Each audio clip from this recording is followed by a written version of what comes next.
ಎಲ್ಲರಿಗೂ welcome back to Pallavi vlogs YouTube channel. ಎಲ್ಲರೂ ಹೇಗಿದ್ದೀರಾ? ಐ ಹೋಪ್ ಎಲ್ಲರೂ ಚೆನ್ನಾಗಿದ್ದೀರಾ ಅಂತ ಅಂದ್ಕೊಳ್ತೀನಿ.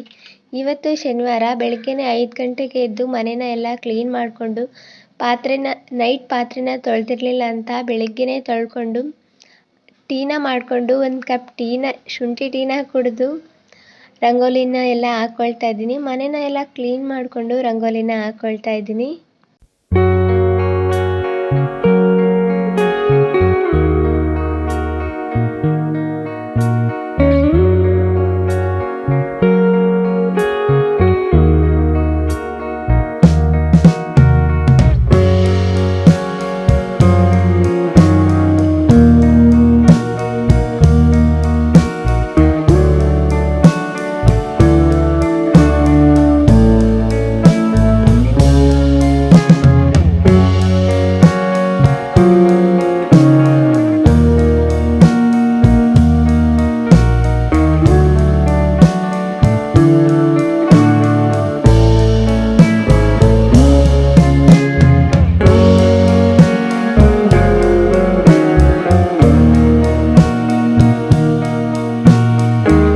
ರಂಗೋಲಿ ಎಲ್ಲ ಹಾಕಿ ನೆಲನ ಎಲ್ಲ ಒರೆಸ್ಕೊಟ್ಟೆ. ಹಸ್ಬೆಂಡ್ ನಾನೇ ಪೂಜೆ ಮಾಡ್ತೀನಿ ಅಂತ ಹಸ್ಬೆಂಡ್ ಪೂಜೆನ ಮಾಡಿಕೊಂಡ್ರು.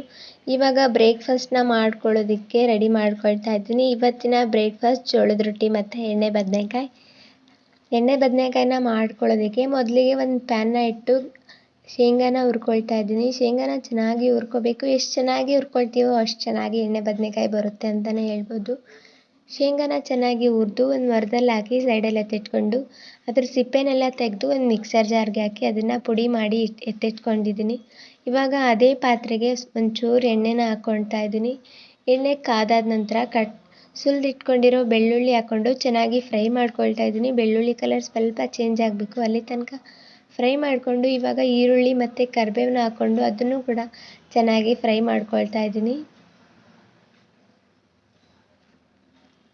ಈರುಳ್ಳಿ ಎಲ್ಲ ಚೆನ್ನಾಗಿ ಫ್ರೈ ಆದಮೇಲೆ ಮೊದಲೇ ಶೇಂಗಾ ಪುಡಿನ ಮಾಡಿ ಇಟ್ಕೊಂಡಿರ್ತೀವಲ್ವ, ಅದೇ ಮಿಕ್ಸರ್ ಜಾರ್ಗೆ ಇದನ್ನು ಕೂಡ ಹಾಕ್ಕೊಂಡು ಸ್ವಲ್ಪ ಕೊತ್ತಂಬರಿ ಸೊಪ್ಪು, ಸ್ವಲ್ಪ ಹುಣಸೆಹಣ್ಣು, ಹಾಗೆ ಗರಂ ಮಸಾಲ, ಹಾಗೆ ಖಾರದ ಪುಡಿನ ಹಾಕ್ಕೊಳ್ತಾ ಇದ್ದೀನಿ. ಖಾರದ ಪುಡಿ ಸ್ವಲ್ಪ ಬೆಲ್ಲನ ಹಾಕ್ಕೊಂಡು ಇದನ್ನು ರುಬ್ಕೊಳ್ತಾ ಇದ್ದೀನಿ.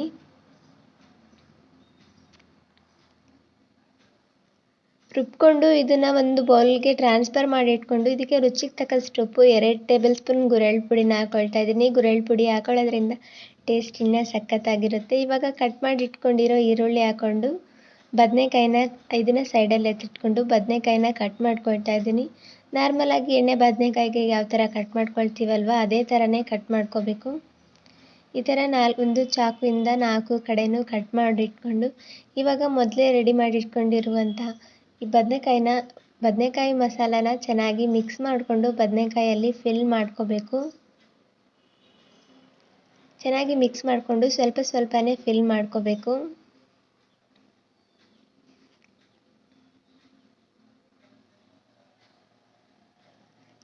ಸ್ವಲ್ಪನೇ ಫಿಲ್ ಮಾಡಿಕೊಂಡು ಒಂದು ತಟ್ಟೆಗೆ ಹಾಕಿ ಸೈಡಲ್ಲಿ ಎತ್ತಿಟ್ಕೊಳ್ತಾ ಇದ್ದೀನಿ. ಅಷ್ಟು ಬದನೆಕಾಯಿನ ಇದೇ ರೀತಿಯೇ ತುಂಬ್ಕೊಂಡಿದ್ದೀನಿ. ಇದನ್ನು ಒಂದು ಸೈಡಲ್ಲಿ ಎತ್ತಿಟ್ಕೊಂಡು ಅದೇ ಪಾತ್ರೆಗೆ ಎಣ್ಣೆನ ಹಾಕ್ಕೊಳ್ತಾ ಇದ್ದೀನಿ. ಎಣ್ಣೆ ಬದನೆಕಾಯಿಗೆ ಎಣ್ಣೆ ಜಾಸ್ತಿನೇ ಇರಬೇಕಲ್ವ, ಅದಕ್ಕೆ ಒಂದು ಸ್ವಲ್ಪ ಜಾಸ್ತಿನೇ ಹಾಕ್ಕೊಂಡು ಎಣ್ಣೆ ಕಾದಾದ ನಂತರ ಸ್ವಲ್ಪ ಸಾಸಿವೆ ಮತ್ತು ತುಂಬಿಟ್ಕೊಂಡಿರೋ ಬದನೆಕಾಯಿನ ಒಂದೊಂದಾಗಿ ಹಾಕ್ಕೊಳ್ತಾ ಇದ್ದೀನಿ. ಅಷ್ಟು ಬದನೆಕಾಯಿನ ಹಾಕ್ಕೊಂಡು ಒಂದು 2 ರಿಂದ 3 ನಿಮಿಷ ಚೆನ್ನಾಗಿ ಮಿಕ್ಸ್ ಮಾಡ್ಕೊಳ್ತಾನೆ ಇರಬೇಕು.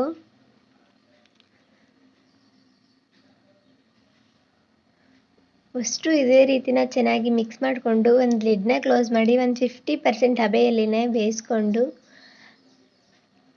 ಒಂದು 50% ಬೆಂದಿದೆ ಇದು. ಈಗ ಇದನ್ನು ಇನ್ನೊಂದು ಸಲ ಚೆನ್ನಾಗಿ ಮಿಕ್ಸ್ ಮಾಡಿಕೊಂಡು ಲೆಫ್ಟ್ ಓವರ್ ಮಸಾಲ ಏನಿತ್ತು ಅಲ್ವಾ ಅದಕ್ಕೇ ಸ್ವಲ್ಪ ನೀರನ್ನ ಹಾಕ್ಕೊಂಡು ಒಂದು ಗ್ರೇವಿ ಥರ ಮಾಡಿ ಸೈಡಲ್ಲಿ ಎತ್ತಿಟ್ಕೊಂಡು ಅದನ್ನೇ ಬದನೆಕಾಯಿ ಒಳಗೇ ಹಾಕ್ಕೊಳ್ತಾ ಇದ್ದೀನಿ. ಇದನ್ನು ಬದನೆಕಾಯಿ ಒಳಗಡೆ ಹಾಕ್ಕೊಂಡು ಚೆನ್ನಾಗಿ ಮಿಕ್ಸ್ ಮಾಡಿಕೊಂಡು ಒಂದು 5 ರಿಂದ 6 ನಿಮಿಷ ಕುದಿಸ್ಕೊಂಡು ಲಾಸ್ಟಲ್ಲಿ ಸ್ವಲ್ಪ ಕೊತ್ತಂಬರಿ ಸೊಪ್ಪು ಹಾಕ್ಕೊಂಡು ಇನ್ನೂ ಒಂದು 2 ನಿಮಿಷ ಕುದಿಸ್ಕೊಂಡ್ರೆ ಎಣ್ಣೆ ಬದನೆಕಾಯಿ ರೆಡಿನೇ ಆಗಿರುತ್ತೆ.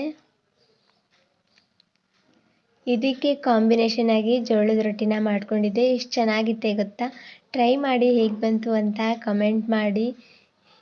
ಇನ್ನು ಸಂಜೆಗೆ ಸ್ವಲ್ಪ ಹಾಗಲಕಾಯಿ ಗೊಜ್ಜನ್ನ ಮಾಡಿಟ್ಕೊಳ್ತಾ ಇದ್ದೀನಿ. ಇದನ್ನು ರಾತ್ರಿ ಮಾಡಿ ಬೆಳಗ್ಗೆ ತಿನ್ನಬೇಕು, ಆವಾಗಲೇ ಇದ್ರ ಟೇಸ್ಟ್ ಇರುತ್ತೆ. ಇದಕ್ಕೆ ಶೇಂಗಾನ ಹುರಿದು ಪುಡಿ ಮಾಡಿ ಸೈಡಲ್ಲಿ ಎತ್ತಿಟ್ಕೊಳ್ತಾ ಇದ್ದೀನಿ. ಒಂದು ಪಾತ್ರೆಗೆ ನೀರನ್ನ ಹಾಕಿ ನೀರು ಕುದ್ಮೇಲೆ ಚಿಕ್ಕದಾಗಿ ಕಟ್ ಮಾಡಿ ಇಟ್ಕೊಂಡಿರೋ ಹಾಗಲಕಾಯಿನ ಹಾಕ್ಕೊಂಡು ಒಂದು 5ರಿಂದ 6 ನಿಮಿಷ ಕುದಿಸ್ಕೊಂಡು ಶೋಧಿಸ್ಕೊಂಡು ಒಂದು ತಟ್ಟೆಯಲ್ಲಿ ಎತ್ತಿಟ್ಕೊಳ್ತಾ ಇದ್ದೀನಿ. ಒಂದು ಪಾತ್ರೆಗೆ ಎಣ್ಣೆ, ಜೀರಿಗೆ ಹಾಕ್ಕೊಂಡು ಕುದಿಸಿಟ್ಕೊಂಡಿರುವ ಹಾಗಲಕಾಯಿನ ಹಾಕ್ಕೊಂಡು ಚೆನ್ನಾಗಿ ಮಿಕ್ಸ್ ಮಾಡಿಕೊಂಡು ಹುಣಸೆ ಹಣ್ಣಿನ ನೀರು, ಬೆಲ್ಲ, ರುಚಿಗೆ ತಕ್ಕಷ್ಟು ಉಪ್ಪು ಹಾಕ್ಕೊಂಡು ಚೆನ್ನಾಗಿ ಮಿಕ್ಸ್ ಮಾಡ್ಕೋಬೇಕು.